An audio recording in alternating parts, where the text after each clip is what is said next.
Welcome back. White House keeps saying that the travel ban is intended to stop terror attacks on U.S. soil. That was the whole point of the rigmarole this weekend. But you got some Republican senators, including John McCain and Lindsey Graham, who aren't buying it. In fact, they say the opposite. They issued a joint statement that reads in part, quote, "This executive order sends a signal, intended or not, that America does not want Muslims coming into our country. That is why we fear this executive order may do more to help terrorist recruitment than to improve our security." President Trump, he didn't take too kindly to that. Here's what, again, the president says, of course, via tweet.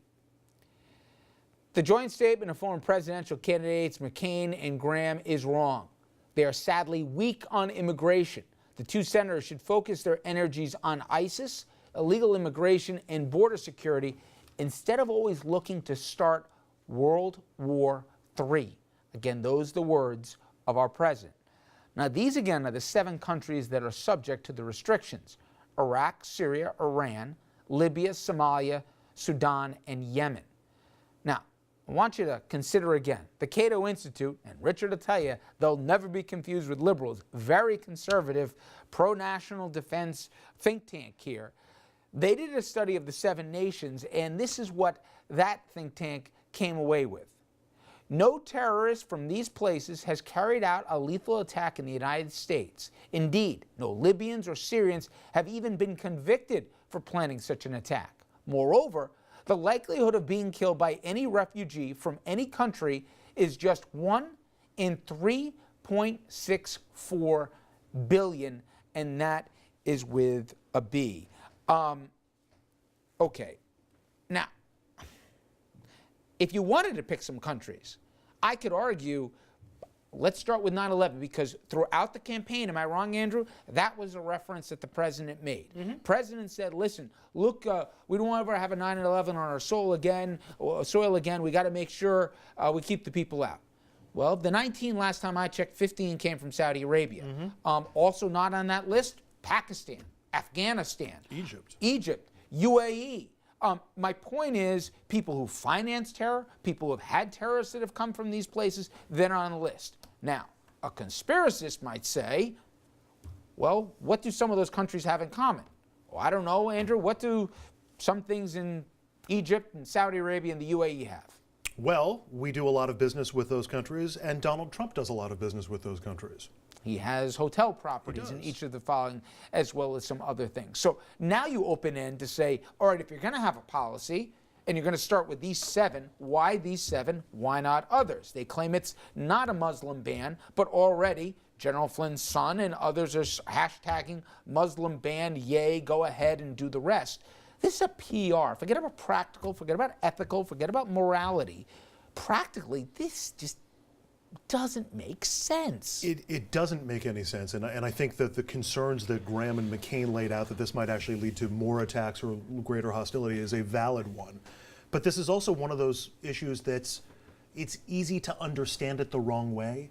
Oh, well, the Obama administration carried out attacks in Sudan and in Iraq, and we don't like Iran very well, and so we're worried that they might, I mean, it's one of those, if you don't think about it too long and too hard, it kind of makes a little bit of sense. But when you start digging into it a little bit more, you know, why not ban the people from the places who have already attacked us? Now, again, we'll get into who these refugees are and the whole vetting process and what it actually looks like and what it does. But Richard, to my way of thinking, again, put on the military uniform again for me for a second. Whenever we try to close the borders off and not use allies or not talk to the world, it doesn't work out for us, okay? History at least has proven that. I don't care what your politics are. How exactly is this sending a message to the Middle East that America, you know, wants to work with you, and we want you to be a partner with us to share intelligence, to go after ISIS, you know, to get the crazies? Well, first, let's start with Iran. I don't think any love is lost with Iran. Iran certainly isn't a friend of ours. It was mentioned by President Bush as one of the axis of evils. These countries that I already mentioned were countries that the Obama administration identified. Iran has been known. And as we're talking, by the way, we're looking at live pictures in Washington. Sorry to interrupt you, Rich. These were senators in Congress, and you can see right there some New Yorkers front and center. Senator Schumer, and right over his left shoulder, Jerry Nadler, now Joe Crowley, I believe, or maybe I'm wrong, I'm sorry. And they're all there as they make their way from the Capitol to the Supreme Court protesting the travel ban. Iran has been known through several administrations to be a state sponsor of terrorism. And the other countries don't have any governments that we're talking about. Iraq is still trying to take over the rest of its country from ISIS. Yemen, Sudan, Somalia don't really have stabilized governments. And again, these were countries that were already identified by the Obama administration. And lastly, more importantly, is our intelligence officials under the Obama administration had mentioned that there are gaps in vetting people coming to this country, and we cannot ignore that. And this is the first step. Okay, so I bet the implementation was bad. This is the first step. Fair enough.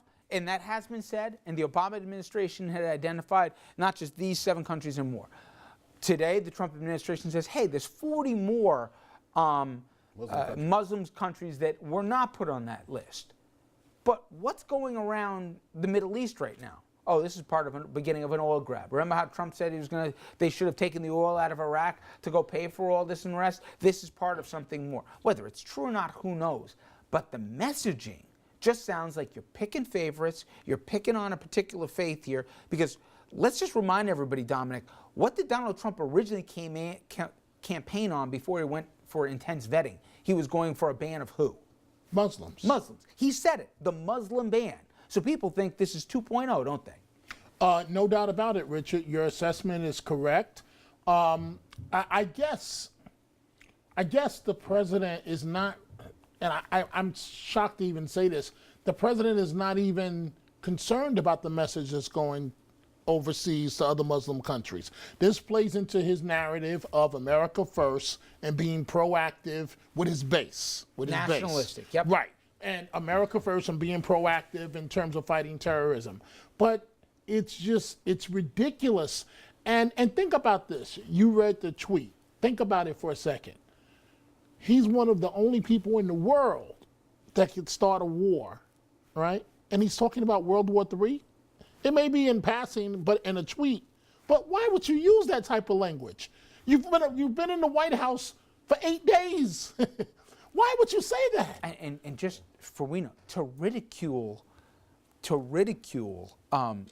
Schumer, right? As crocodile tears, and then talking about McCain and Graham, what everything. Lindsey Graham is former JAG officer, okay? And John McCain's a decorated war hero. We all know, tortured at the hands of the enemy and everything else. I forget about there's a right and a wrong way to say things. And I've never had to think about a president doing the right thing, but I'm sorry, Andrew. We're worried about what the president's doing. Look, we're talking about how effective this thing is. So our vetting is so porous. You say that we need to double check and triple check all these people. Everybody who's been stopped so far, nobody's been detained. They haven't found anybody. The White who's House not would argue with you, though, Andrew. Well, more better safe than sorry. Wouldn't you rather hear worry? 90 days, not the end of the world. What's the big deal? These people only waited for a few hours. That's the same argument about voter fraud.